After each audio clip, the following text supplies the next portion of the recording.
말씀으로 시작하는 축복의 하루, 오늘은 9월 26일 목요일입니다. 우리에게 주신 하나님 말씀은 느헤미야 12장 22절부터 30절까지의 말씀입니다. 이 중에서 오늘 봉독할 말씀은 27절부터 30절까지 말씀 함께 합독하도록 하겠습니다.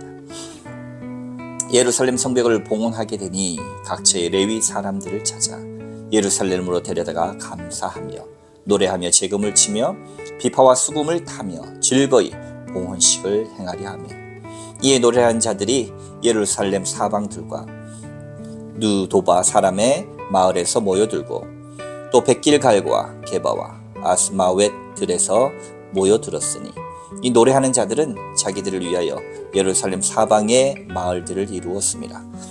제사장들과 레위 사람들이 몸을 정결하게 하고 또 백성과 성문과 성벽을 정결하게 하니라. 아멘. 느헤미야서를 시작한 지가 엊그제 같은데 벌써 이제 마무리 단계에 들어갔습니다.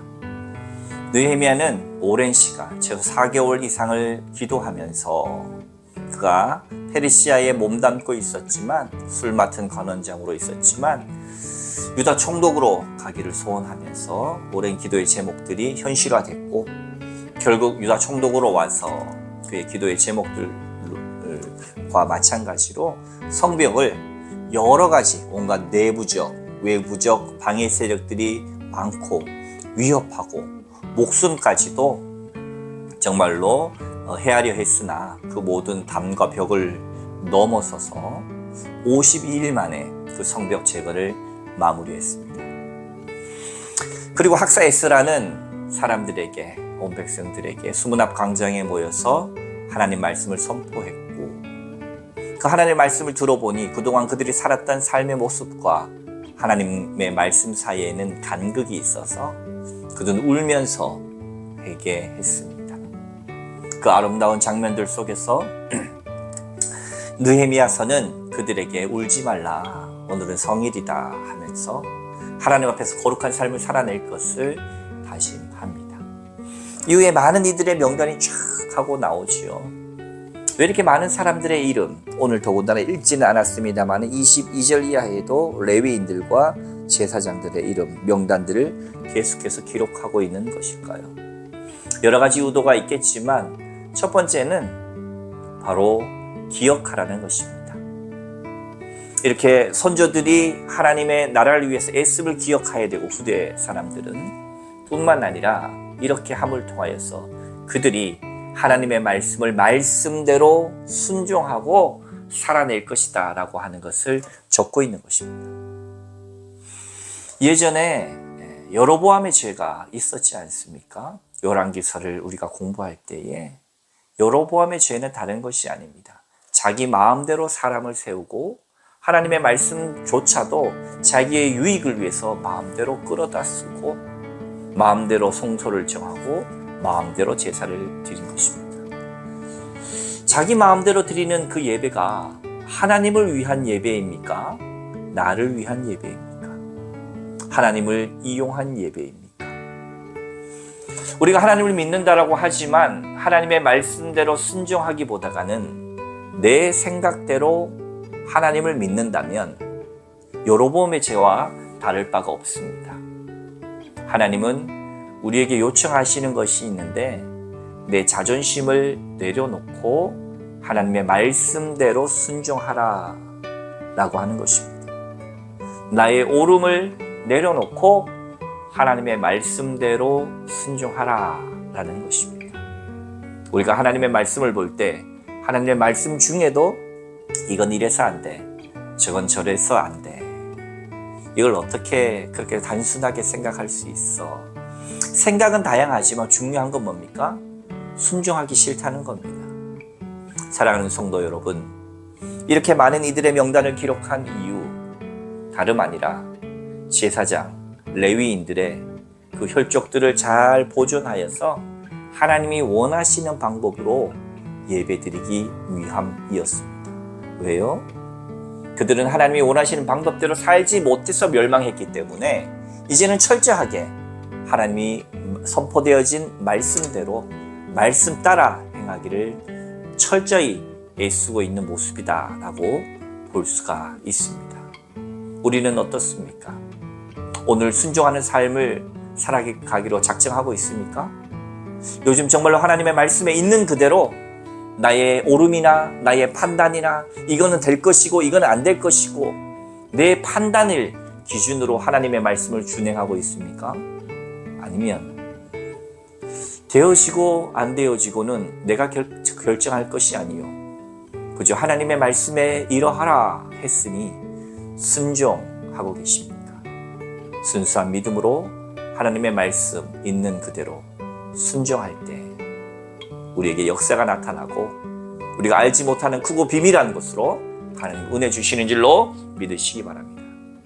27절 이하는 이 성벽 봉헌식을 준비하는 성전 봉헌식뿐만 아니라 이 성벽조차도 하나님 앞에 구별하여 드린다라고 하는 것입니다.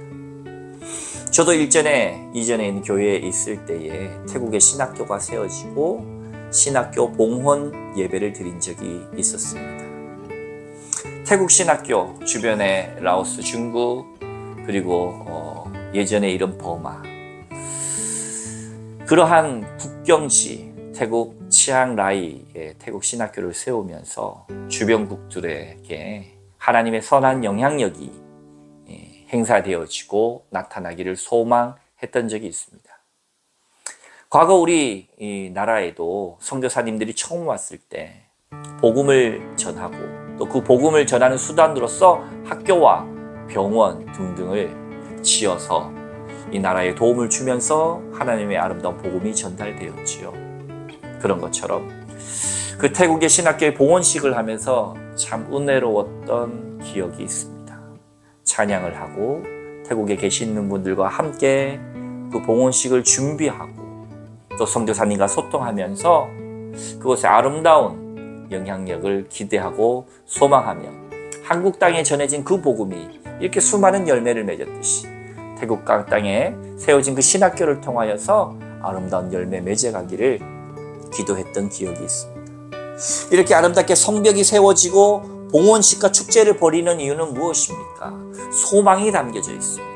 이것을 통하여 하나님의 말씀이 아름답게 준행되어지고 이것을 통하여 유다가 더 안정되어져서 이제는 하나님을 제대로 섬기는 나라로 설 수 있기 위하는 소망입니다. 여러분은 어떤 회복을 원하십니까? 여러분은 어떤 봉헌식이 여러분에 있어지길 원하십니까? 우리의 신앙의 삶, 성전의 재건을 통하여 회복되어 가듯이 여러분의 삶도 재건되어져서 하나님 앞에 봉헌되어지는 역사가 이 깊어가는 가을 속에 있어지고 그러기 위해서 눈물로 기도하고 눈물로 회개하고 눈물로 돌이켜서 여러분의 삶이 재건되어지고 여러분의 삶의 모든 지킬 만한 것보다 더욱 마음을 지켜서 재건되어지고 여러분의 가정이 재건되어지고 교회와 여러분의 산 자리가 재건되어지는 역사가 이 가을, 깊어가는 가을 기도를 통해서 말씀을 통해서 찬양을 통해서 예배를 통해서 있어지기를 주님의 이름으로 축원합니다. 함께 기도하겠습니다. 사랑의 하나님, 많은 이들의 명단을 통해서 하나님의 말씀 앞에 있는 그대로 순종하기를 원했던 이들의 마음처럼 내 마음대로의 예배를 통해서 하나님을 이용하려는 것이 아니라 나의 자존심도 무엇도 내려놓고 있는 그대로의 하나님의 말씀이 우리의 삶으로 아름답게 순종되어지게 하여 주옵소서.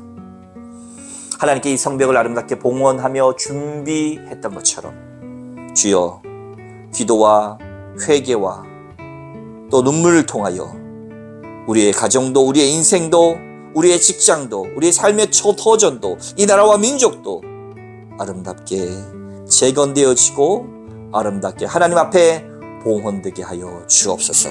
감사합니다. 예수님 이름으로 간절히 기도하옵나이다. 아멘. My Jesus,